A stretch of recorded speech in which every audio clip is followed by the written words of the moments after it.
வாழ்க வளமுடன். சாணக்கியர் சொல்லுவார், பெண்கள் கற்போடு இருக்கணும்னு சொல்லிட்டு.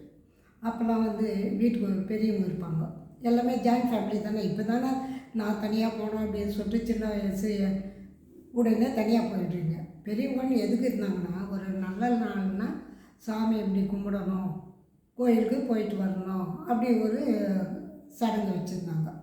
அதை ஃபாலோ பண்ணி தான் எல்லாருமே ஒழுங்காக நடந்தாங்க. எப்படின்னா, இப்போ கோயிலுக்கு போகும்போது என்ன சொல்லுவா, அம்மா பொட்டு வச்சுன்னு போமா, குங்குமம் வச்சு போமான்னுவாங்க. புரியுதா? அந்த காலத்தில் பொட்டுலாம் ஸ்டிக்கர் பொட்டு கிடையாது, ஜென்ரல் தான், சாந்து பொட்டு தான். அதை வச்சு போடுவாங்க வயசுக்கு வராத பசங்க.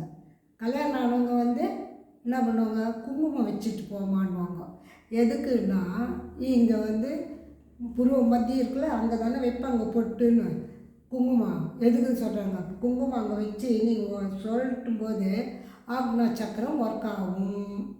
அப்போது அந்த அமைதின்றது வரும். கோயிலுக்கு போனோம், பெரியவங்க சொன்னால் கேட்கணுன்றது அந்த ஆக்னா சக்கரம் ஒர்க் ஆகும்போது எல்லாமே பயந்து இருந்தாங்க, மரியாதை கொடுத்தாங்க, எல்லாம் செஞ்சாங்க.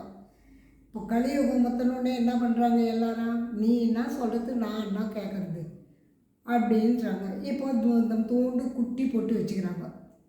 ஏன்னா நாகரிகம் வளர்ந்துடுச்சு.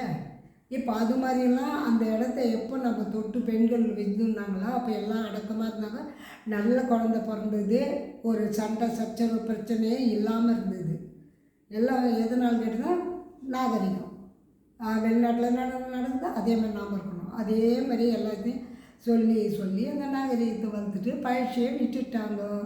அதன் விளைவு என்னென்னா, இப்போ சொல்கிறாங்கள கோஎஜுகேஷன். அப்போல்லாம் 11னா கூட தனித்தனி லேடிஸ் தனி ஜென்ஸு தனின்னு வைப்பாங்க ஸ்கூலில். ஏன் ஸ்டார்டிங்கில் அப்படி தான் இருந்தது. 1ஆம் கிளாஸ்லேருந்து பாய்ஸ் தனி கேர்ள்ஸு தனின்னு சொல்லிட்டு அது மாதிரி இருக்கவே தான் எல்லாம் முன்னோர்கள் சொன்னதை வச்சு தொடர்ந்து அதை செய்யவே தான் அராஜகம் இல்லாதது, பிரச்சனைகள் இல்லாதது, கொலை குற்றங்கள் ரொம்ப இல்லை, எங்கேயோ ஒன்று இருக்கும். அது கூட என்ன, அந்த நான்வெஜ் சாப்பிட்ற பிரச்சனையால் குடிக்க ஆரம்பித்து அதனால தான் வேறு சாதாரணமாக யாருக்கும் வரவே வராது. அது மாதிரி இருக்கும்போது பெண்கள் எதுக்கு சொல்கிறாங்க, ஒழுக்கமாக இருந்தால் நம்ம வாரிசு ஒழுங்காக இருக்கும் அப்படின்னு சொல்லிட்டு. இப்போ கோஎஜுகேஷன் ஆரம்பிச்சுன்னா என்ன, இந்த பெண்கள்லாம் அவங்கவுங்க வருவாங்க, இங்கே வருவாங்க, பேசுவாங்க. இது அப்போ எது பெண்கள் வீக்னஸ்ன்னா, ஒருத்தர் புகழ்ந்தாங்கன்னா அப்படியே மயங்கிடுவாங்க. ஏன்னா அவங்களோட வீக்னஸ் அதுதான். எல்லோரும் நான் நிறைய பேர் செக் பண்ணி பார்த்துறேன். அதுதான் ஜென்ஸ் என்ன பண்ணுவாங்க, எதில் வீக்னஸ்ன்னு பேசி பேசி பார்த்து அந்த இடத்த கண்டுபிடிச்சி அவங்களுக்கு ஏற்ற மாதிரி பேசி இது பண்ணுவாங்க. அது மாதிரி தான் ஒவ்வொருத்தரும் மயக்கி என்ன பண்ணுறது, தகாத முறையில் இது பண்ணி குழந்த பிறந்து அதனோட விளைவு என்ன ஆகுது, அவனுக்கு கொலை பண்ணி ஆகணும், எனக்கு கொடுக்கலன்னா அவனை வெட்டி ஆகணும் அப்படின்னு சொல்லிட்டு தவறான எண்ணங்கள் செயலுக்கு வந்துடுது. அப்போ என்ன ஆகும், உலகம் சமுதாயத்துக்கு வந்துக்கிறோம். நம்ம எதுக்கு வந்தோம், நல்லது செய்ய வந்தோம். சரி நாம் தான் இது, நம்ம குழந்தைய நாம் பார்த்தா தானே தெரியும். எல்லாம் நான் கூட தான் வேலைக்கு போகிறேன், யார் இங்கே பார்த்துக்குதுங்க. ஏங்க குழந்தைக்குன்னு ஒரு நிமிஷம் ஒதுக்குங்க. அவன் எந்த பக்கம் போகிறான் அந்த பக்கத்துலேருந்து திருப்புங்க அவனை. அது ஒரு தாயிடம் தான் இருக்குது.